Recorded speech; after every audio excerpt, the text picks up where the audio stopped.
Before we get started, you're going to want to go ahead and get Adobe Color pulled up. You can simply find it by searching in Google or your search engine of choice for Adobe Color, and then click on what should be the first link, color.adobe.com, and it's going to take you to a screen that looks like this.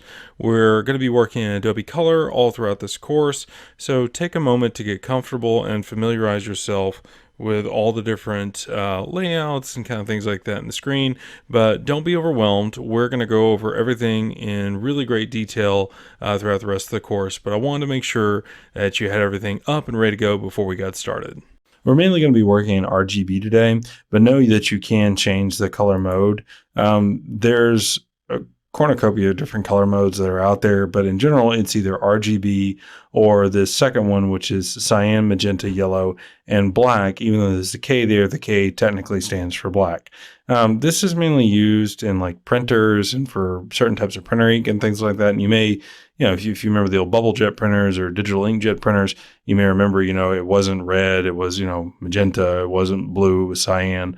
We're not going to mess with this too much. If you prefer to work in that format or that color mode, most of what I'm going to say is pretty much the same no matter which color mode you're in.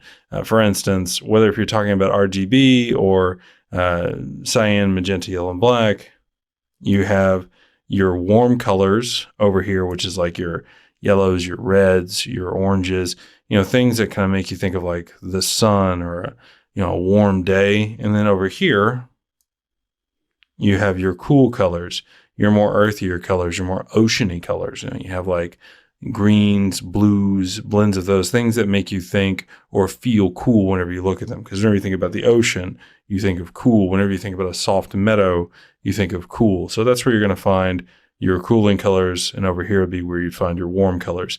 That's the same, whether if you're talking about RGB or cyan, magenta, yellow, and black. So it's not going to make a huge difference. Just know predominantly I'm going to be speaking in RGB. The next important thing you need to understand about colors is a little bit of terminology. There is hue, tint, tone, and shade. So hue is the color itself, i.e. if I'm referring to the color blue, the hue is blue, right? Same thing for red, same thing for yellow, or even going into the secondary and tertiary colors. If the color is aquamarine, the hue is aquamarine. Tint, tone, and shade are a little bit different, and they kind of take a little bit of understanding to get comfortable with.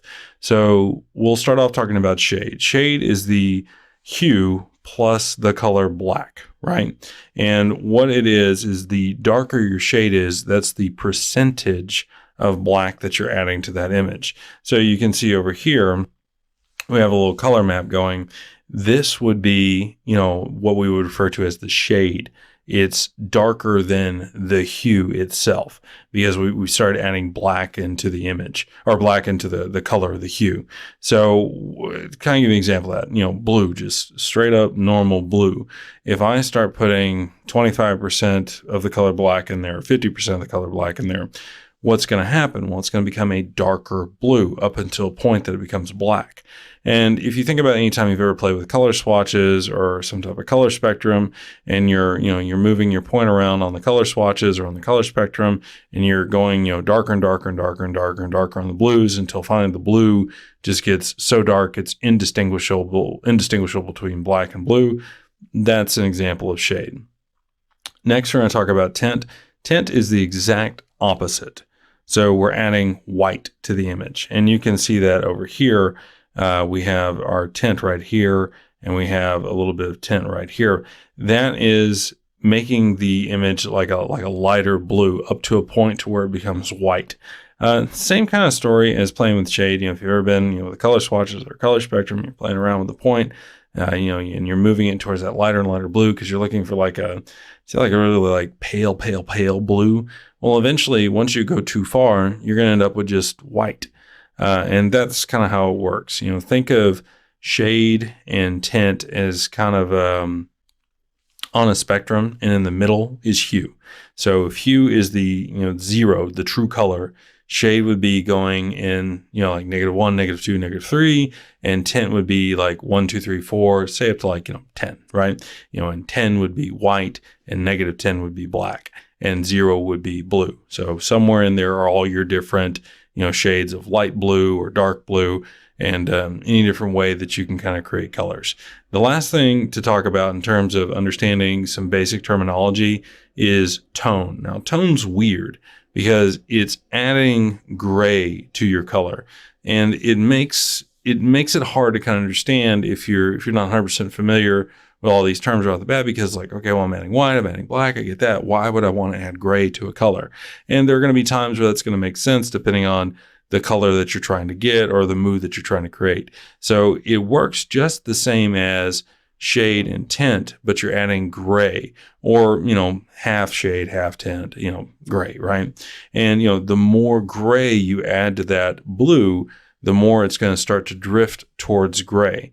So, kind of sort of the same thing. Think on a spectrum. If the hue is 0, as we add gray all the way up to say 10, 1, 2, 3, 4, 5, 6, 7, 8, 9, 10, 10 would be gray, and everything in between is going to be like your steely colors of gray. So like you see, or your steely colors of blue.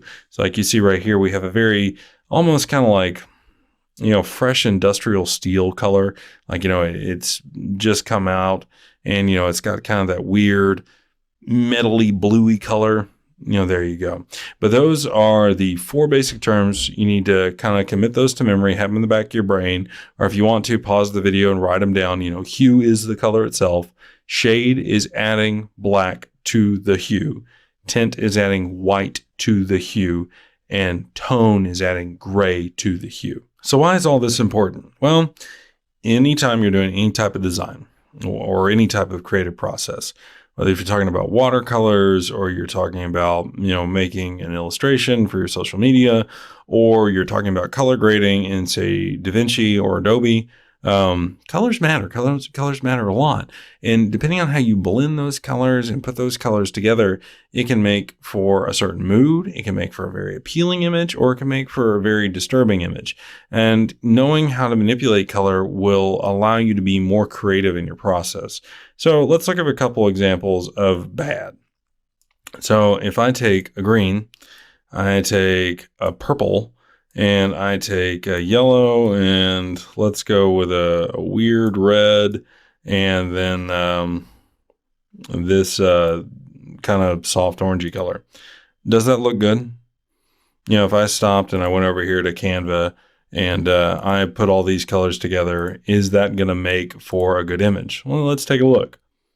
So we'll just make a bunch of squares real quick, and we'll pick a green and shove him over there. And then we'll pick a purple, and then we'll pick, I think we had a blue. Yeah. And let's get a weird orangey. Oh, well, we'll just do 2, whatever.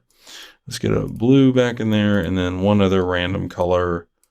We'll do this red, right? If I put all these together in some type of format, and we'll get one more, otherwise my OCD will drive me crazy. And we'll just pick yellow. Does that look good? Would that make for a good document and a good color pattern for, say, something that needed to look really clean, really tight, really commercial? Probably not.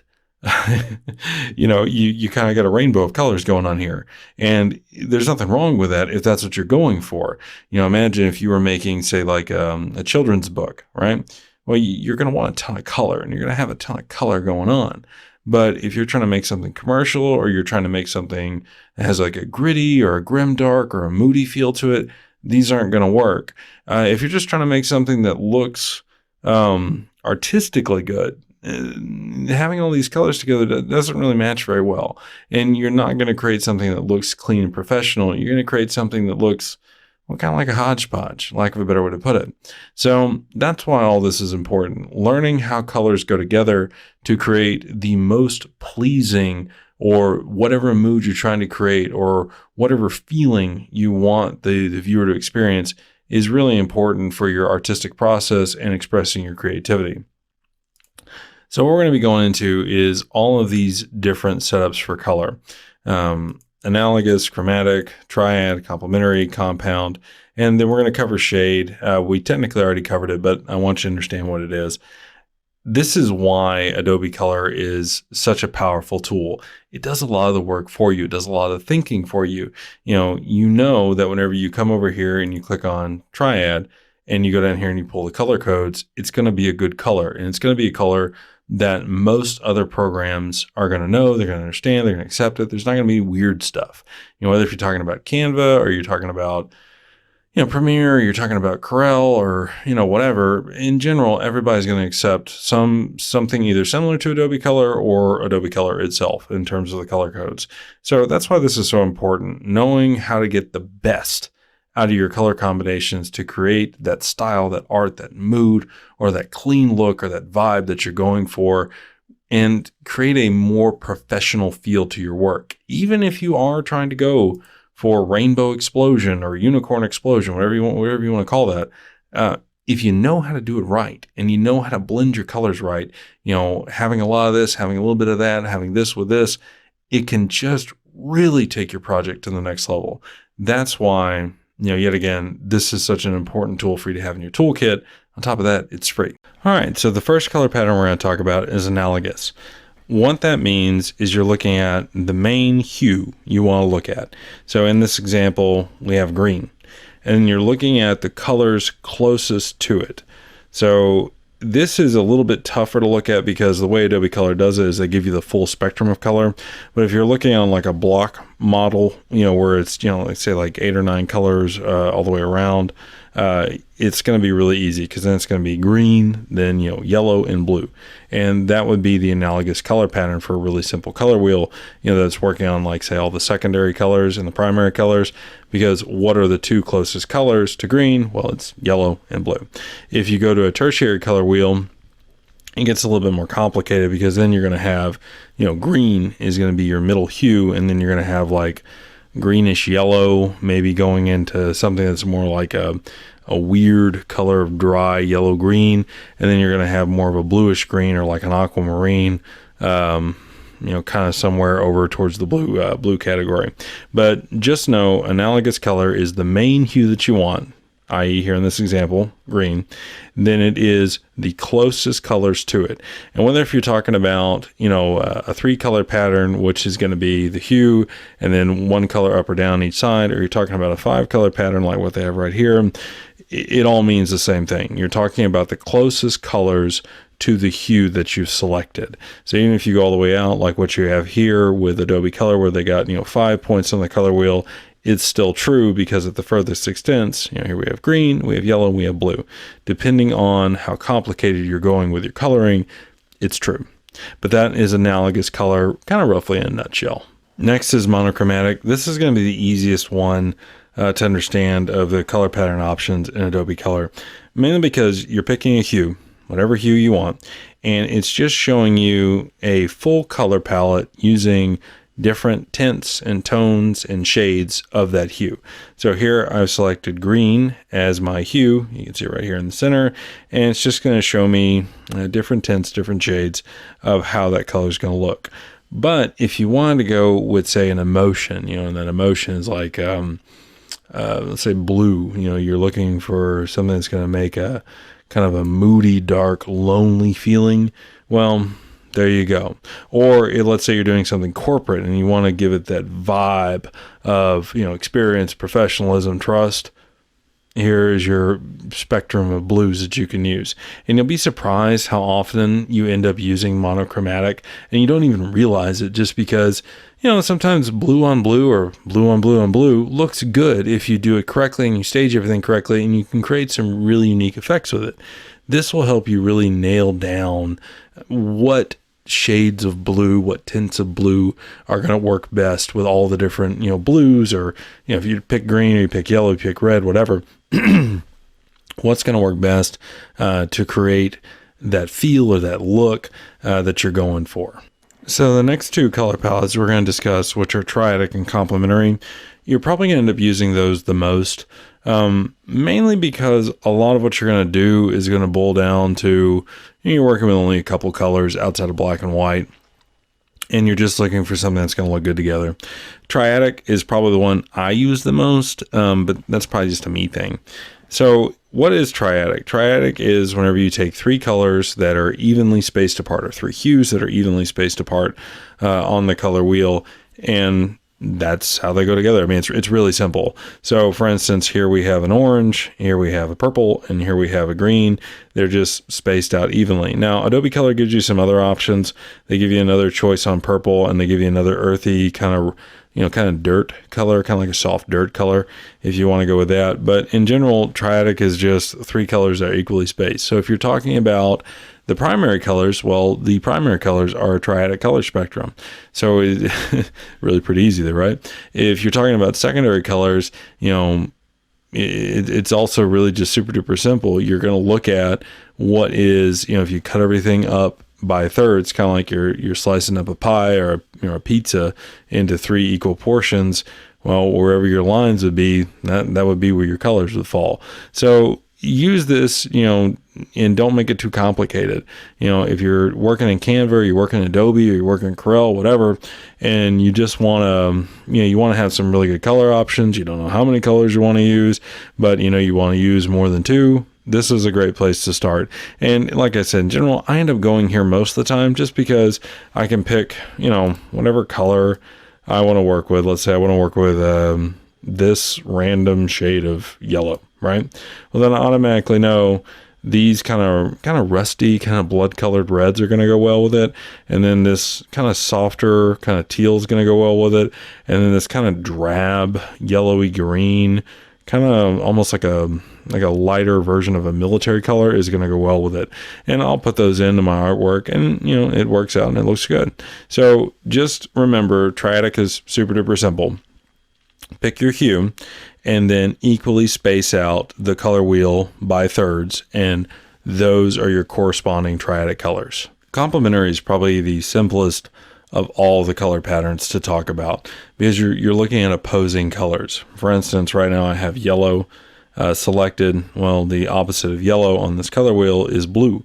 Now, granted, depending on where on the spectrum of yellow you select, it's going to affect what blue you're talking about. But in general, you're just looking across the color wheel. So if you're standing over here on green, well, what's the exact opposite of green? And that's going to be the color that works best with it. I know you might be looking at this now going, I don't know, green and purple, but let's take them over. Let's put them in Canva and let's see how they look together.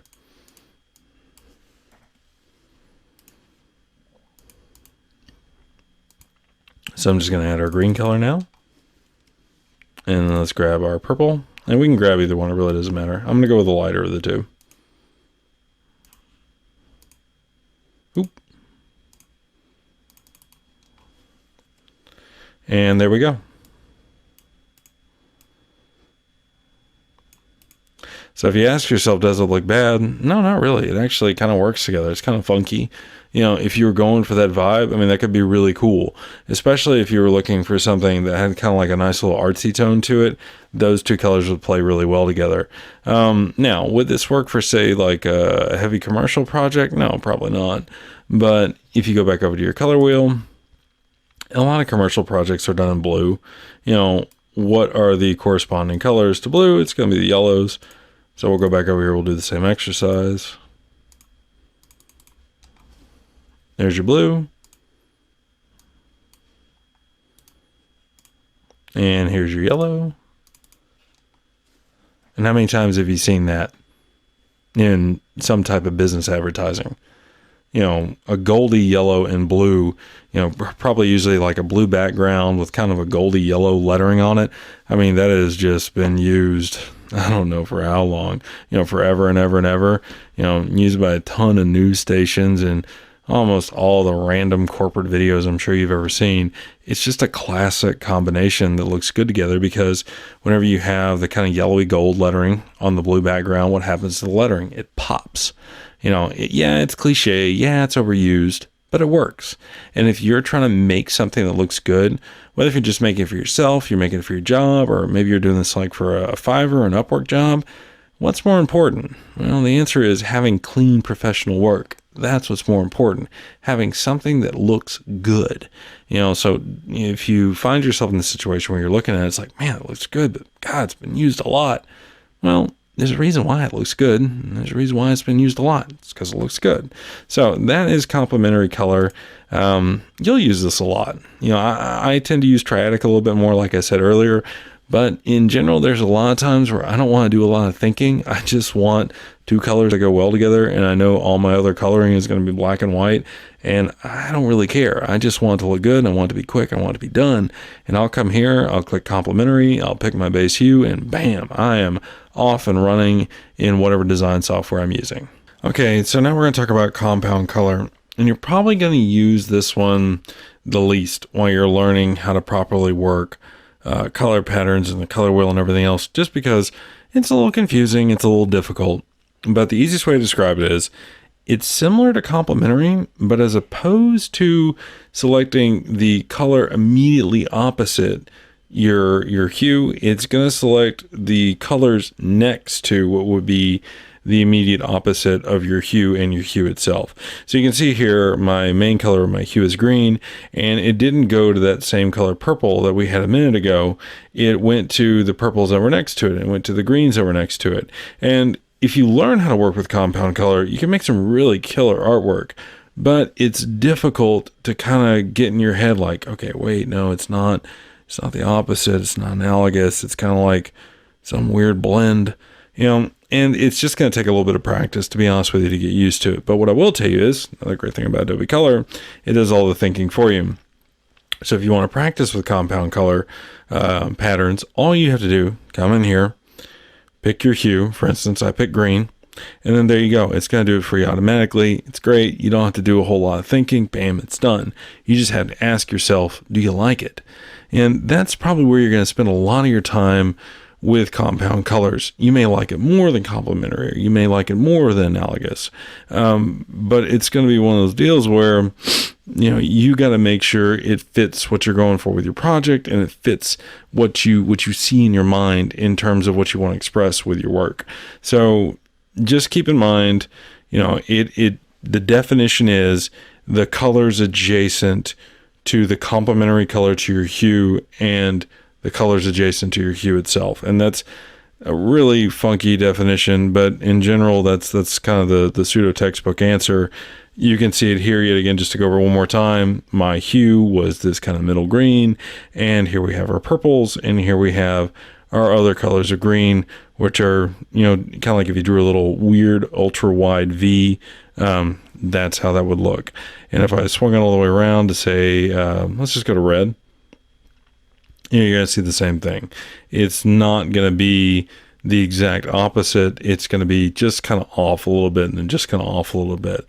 So I would definitely recommend, whenever you're playing with this, just start off slow, use Adobe Color to your advantage, and realize you can make some really great artwork. It's just going to take some time to get comfortable using this color pattern and finding what's going to look best for what you're trying to do. So the last quote color pattern in Adobe Color that we're going to talk about is shades. It's not a traditional color pattern. It's just it's a bunch of different shades of whatever hue you select. This is still a very beneficial tool, especially whenever you're trying to understand what shades are. But it's going to feel somewhat similar to monochromatic, but it is different because these are predominantly all shades, whereas monochromatic has some tints and some tones in there. Now, when would you use this? I'm sure if you stopped and really thought about it and you looked at this kind of middle blue shades color pattern, you've seen something similar in like a law firm advertisement or some type of corporate training video or something like that, because it's one of those deals where whenever you're talking about certain colors, they're just going to invoke certain feelings, and certain feelings happen to fit certain industries. For instance, if I go over here to green, you might recognize this from some advertisements where gas stations or oil companies are talking about how green they are. Because it's just a bunch of green. So what are they trying to get across to you via the TV or whatever? It's that they're earth friendly. Because whenever you see green, what do we normally think about? Plants, grass, earth, right? So that's shades. use this as a tool. It's there. There's nothing wrong with it. Just know it's not one of the traditional color patterns. So the last thing we're going to talk about in Adobe Color in terms of the color patterns is custom. I would recommend staying away from this. And the reason why that is, if you're brand new to working with color and building color swatches, this is going to be some really troubling area for you, because you can make anything. You can pull colors from anywhere on the color spectrum or the color wheel here.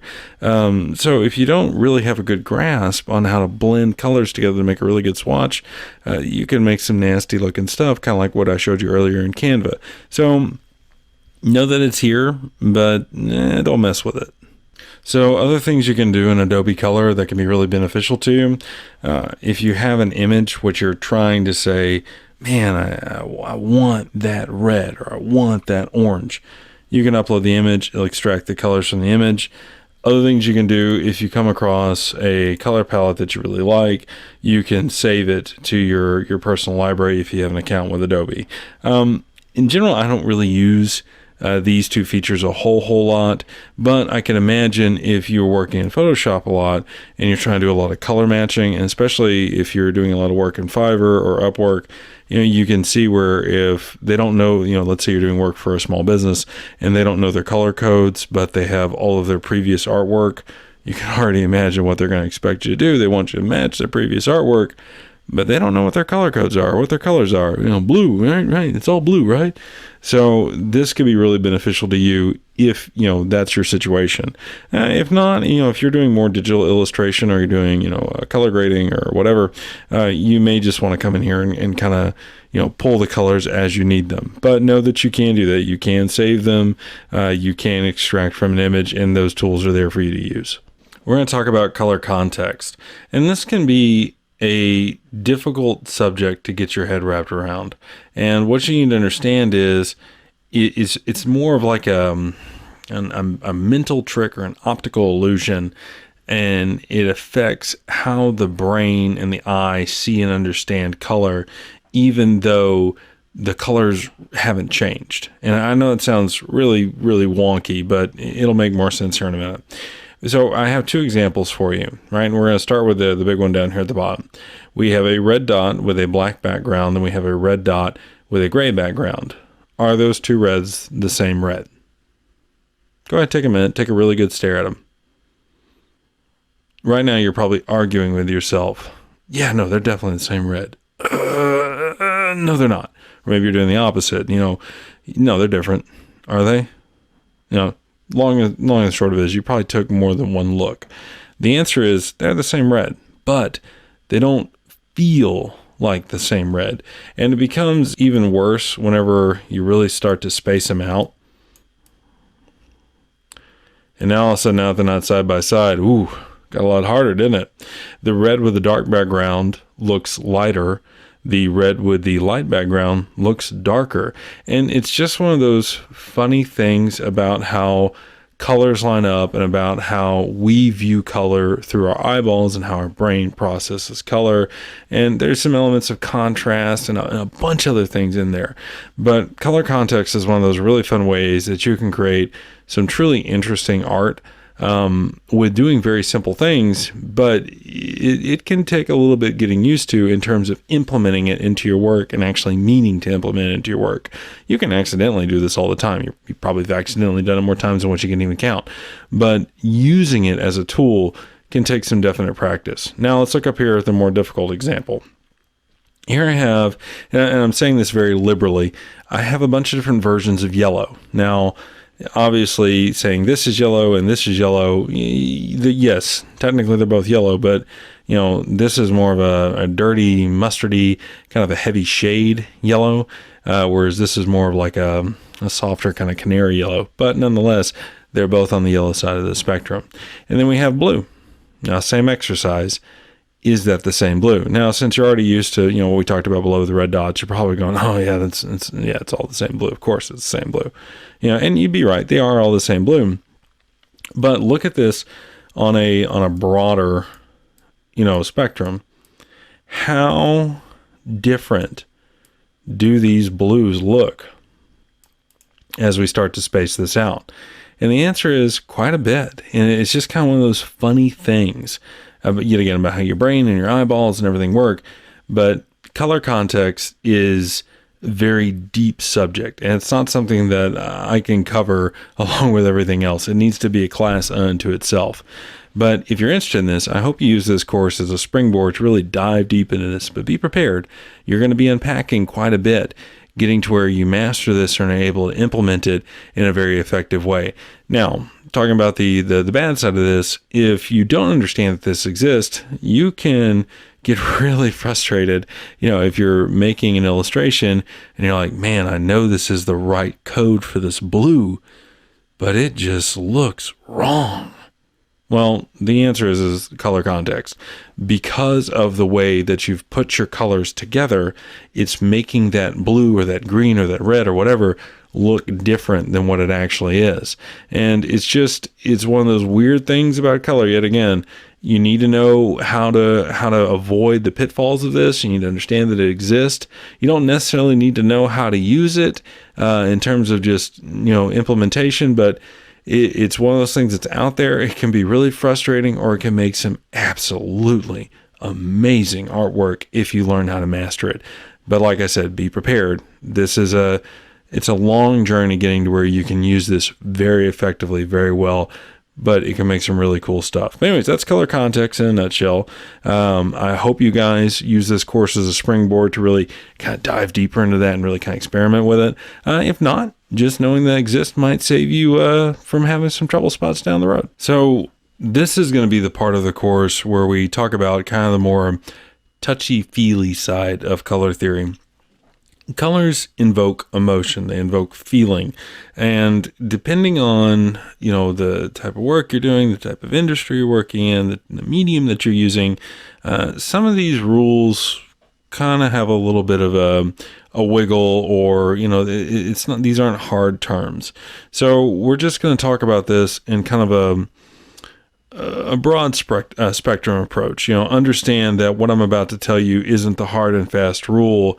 It's a general understanding of the emotion invoked by a color, or the way a color is used to create a certain emotion in the viewer. But no, yet again, depending on the medium, depending on the art form or the industry, or whatever it is, these rules can change a little bit. So we're going to start off with my personal favorite color to talk about, which is yellow. And the reason why I like talking about yellow is I do a lot of commercial work, and specifically recruitment advertising. And yellow makes us think caution, right? What's going on? That's part of the reason why they use it in construction sites. What else does yellow make us feel? Well, depending on what resources you use, it can be everything from warmth to energy to creativity to fear to danger. There's a lot of different things that yellow can mean. But in general, yellow, because it's a brighter color, we're going to notice it because it's bright. It's not like a black or a navy blue where it blends in. It's going to stand out because, it's yellow. It's got a lot of pop to it. The other thing is societal. Whenever we talk about, where yellow is used, well, it's used in construction. Obviously, it's used in a lot of caution stuff. It's used in a lot of advertisements as a pop color or a standout color. So whenever we are talking about yellow, we're usually talking about something that's making you say, look at me. Whether if that emotion is invoked by excitement, by energy, by fear, by creativity, by caution, whatever it is, that's yellow. So why would you want to use yellow, and when would you want to use yellow? Well, if you're looking at it from my perspective, where I use it for job ads, whenever you're scrolling past your Instagram feed or your Facebook feed, I want you to notice me. I want that yellow to just slap you in the face and say, hey, look at this. Look at what I'm talking about here. And that's why I tend to gravitate towards using yellow in a very particular way to get people to notice, whatever it is that the company I work at is hiring for. But yet again, these are, kind of subjective rules. If we're talking about, say, like high art, yellow could mean peace. Yellow could mean, fear and foreboding, or maybe even pestilence. but understand that that's kind of the rough, overview of yellow and the emotional spectrum that you're going to create with yellow. We're going to go over to red next. And red, yet again, just like yellow, has a really broad spectrum, but in general, it's going to kind of hang out like yellow into so many things. So whenever we think of red, what do we think about? Danger, anger, passion, things like that. These are strong emotions, and some of them kind of go together. Like aggression and passion. You can see those fitting together relatively well. Danger, not so much. But when do we see red used a lot? Well, red can also invoke feelings of strength.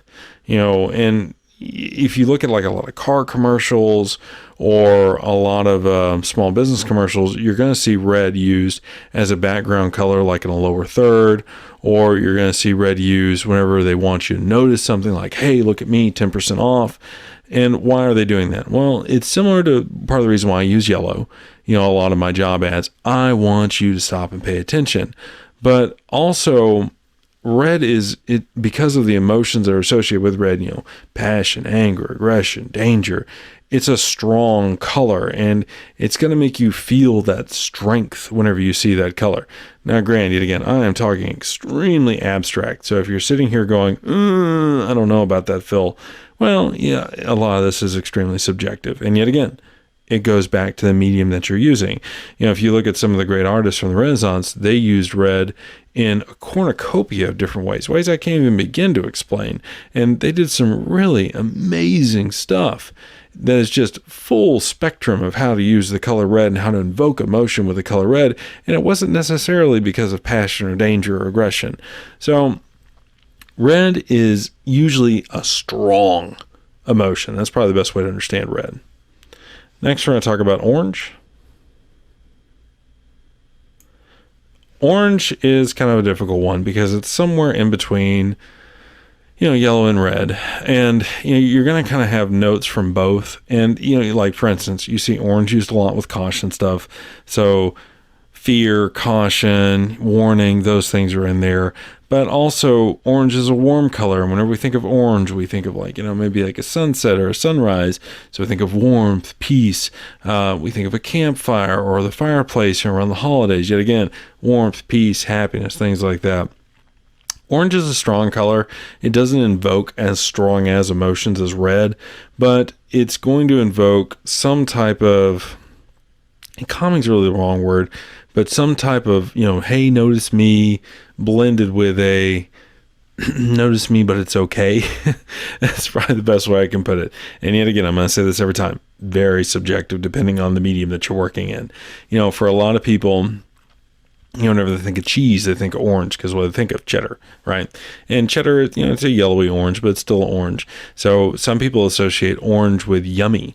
If you think about, like ice cream or even fruit, a lot of people liken orange to appetizing. Well, that doesn't necessarily have anything to do with caution or, optimism or cheer. It has everything to do with, your stomach telling you, hey, that looks good, right? So that's orange. Next, we're going to go to green. And green, pretty much across the board, is used to represent earth in some form or fashion. Whenever I say earth, I don't mean dirt. I mean earth as in the planet that we currently reside on. And you've seen a ton of this, especially here in the past decade or so where the Go Green stuff has been really big. And, there's a lot of major companies that are trying to show how they're not trying to destroy the earth by, doing green advertising. It usually means, nature, fresh, healthy, care is usually associated with green. Peace is associated with green. So, a lot of times whenever I'm using green in my artwork, it's predominantly like a background color, and that's mainly for me because yet again, I'm doing either some type of recruiting advertising or I'm doing some type of corporate training. I don't usually use green a lot as a front color, but there's some really great examples out there. If you look at any of the oil companies or any of the energy companies or a lot of car companies right now who are trying to put forward their green options or their earth-friendly options, and you can also see it too in a lot of other different advertisements, and they're using green as a calming color. It's a peaceful background color. Now, can you use green as a hey, stand out, notice me color? Of course. Depending on how you combine green can have a ton of pop. But that kind of goes back to talking about color context and how you're mixing colors and everything else. Next, we're going to talk about blue. And blue is probably the most used commercial color. And a lot of people feel that blue invokes trust, strength, intelligence, integrity. And depending on the context, yeah, that's right. It can also invoke, loneliness, sadness, the litany of different, I'm never going to find my way out of this moods. So if you look at some of the great artists who went through blue periods, what were they expressing in their blue periods? Were they expressing integrity? No, they were expressing, sadness, loss, loneliness, maybe a little bit of fear in there too. But whenever you're talking about it from a corporate standpoint, you see this in a lot of law firms. They want that thing that makes people think like, oh, we're trustworthy. Blue is also associated with regal stuff, not as much as purple, but in general, it's seen as it's a very strong, very noble, probably be the right way to describe it, color. So if you're using blue in a corporate setting, it's usually, you can't lose with blue. But if you're using blue in like a high art setting, depending on how you're using that blue, it's really going to be seen as more invoking, the sadder emotions. And next we're going to move on to purple. Purple's a weird one because it, on one hand, purple is a color of royalty and it invokes all these different emotions that are associated with royalty, but at the same time, purple is considered a very whimsical color. There's not a lot of traditional, like you don't see a lot of CPAs or accountants using purple in their advertisements. I'm sure there's the odd one here or there, but in general, it's not seen as a very serious color, even though it comes from very serious roots. In general, purple is seen as playful or imaginative, or something that's used a lot in like children's stuff. Purple can be really cool. You can invoke a lot of emotions with purple, especially depending on where on the shades and the tints you're falling with purple. You can use purple to show passion. You can use purple to show loneliness. There's some really cool films out there where they do a purple overlay over the film, and it creates this feeling of sorrow within you as you're watching the film. At the same time, there's been a ton of really great media put out there where they use purple, and it's used in a very suggestive tone for intimacy, and it works. It makes you feel that. But purple is always going to be a tough color just because of kind of like all the other colors. It has a really broad spectrum. This one has a little bit broader spectrum than some of the other ones, but just keep in mind whenever you're using purple, depending on how you're using it, it's going to have a really wide berth. So if you're trying to use this, say, in like a commercial setting, probably leaning towards your darker tones is going to be the way to go. You can see there are some major companies out there that use purple, but they don't really use whimsical purple. They're going to use a stronger, richer purple. By contrast, if you're talking about maybe illustrating your own children's book, you're going to want more whimsy. So you're going to use more of the violets and the softer purples in there. Next, we're going to talk about brown. And this is kind of a tough one to talk about on the color wheel because you can make brown kind of sort of two ways. You can come over here between orange and red and make brown, and you can come over here between purple and red and make a brown-like thing. So brown's tough. Brown kind of falls, means comfort, because if you think about like leather and sitting in a big overstuffed leather chair, it means earth because obviously you talk about dirt. Brown's used a lot in a lot of different ways. It's predominantly used as a background color. You don't really see brown used a lot as a foreground color because, well, it's brown. What do you feel whenever you think about brown? Well, I think of chocolate. Chocolate makes me feel good, but then I think about dirt and I think about things that come out of the backsides of animals, so brown kind of gets a tough rap. And unless you're talking about, certain things like maybe desserts, brown is just not a great foreground color. Now, if you're talking about intents, tan, which is a kind of a tint of brown, you see that used all over the place, so brown's going to be a tough one for you in terms of using it as a foreground color. As a background color, you should have no problem with brown. And if you're especially using it for something where you're talking about holistic stuff, it's going to be really easy to use brown. If you're talking about desserts, especially anything associated with chocolate or cake or whatever, it's going to be really easy to use brown and invoke that, those feelings of, lust for the dessert or passion for the dessert. That's going to be really easy to do. So the last two we're going to talk about are black and white, and they're difficult to use. And the reason why they're difficult to use is because, yes, they're hues, they're colors. But, a lot of times whenever you're working with a canvas, the canvas is white, So white in general is associated with innocence, purity, sometimes power. And it's just kind of another weird color because on one hand, it's seen as all these different things, but at the same time, it's also kind of considered the vanilla of the color world because, well, it's white. It's the color of your canvas. Now, if you spend a lot of time working with color and you really focus on contrast, you can make white really pop. One of the things I do a lot of times is I'll use white as my lettering, depending on what my back color is, and that kind of goes back into that color context thing. I can make white pop more than yellow and look even better than yellow, depending on how I structure my colors. And then the last one we're going to talk about is black. And here we go. That's going to have to represent our black. I know it's not a true black, but it's close enough. So black kind of falls underneath authority. It can also mean power, kind of like white can mean power. Wealth can be associated with black. Usually black's used for sophistication. Black's another one of those tough ones because whenever you use black, it's, if it's a background color, it's used pretty much to fill space. If it's a foreground color, it's used for big blocky lettering. It's just a tough color to talk about emotion with because, like all the other colors, black has a huge broad spectrum.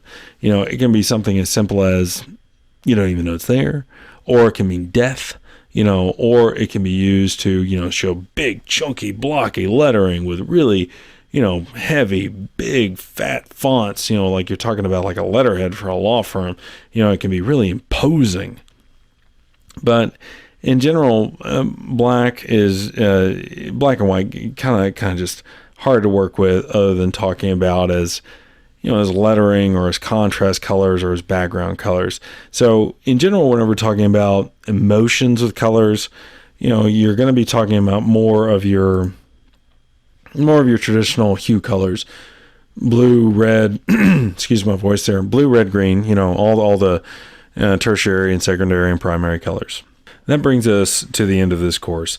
I hope you found value in this course. And as I always say, whether you're talking about this course or one of my other courses, I hope you just see this as a jumping off point. We covered a lot of stuff in this course, but there's so much more to all the different things that we talked about. If you're talking about color moods or color context or, understanding color patterns, there is a wealth of knowledge out there in the world to go even deeper into those things. And I hope you just use this as an opportunity to kind of get a good overview and figure out, what you like. And you're like, wow, I really want to understand more about this. And you go out there and you learn and you master it and you bring it back to your work and you implement it and you make some really great artwork, whether if it's for yourself or where you work or whatever. I hope you go out there and just really explore and experiment and learn and enjoy yourself. And as always, thank you for spending your time with me. I truly do appreciate all of you who give me your time to learn from me, and I hope you have a really great day.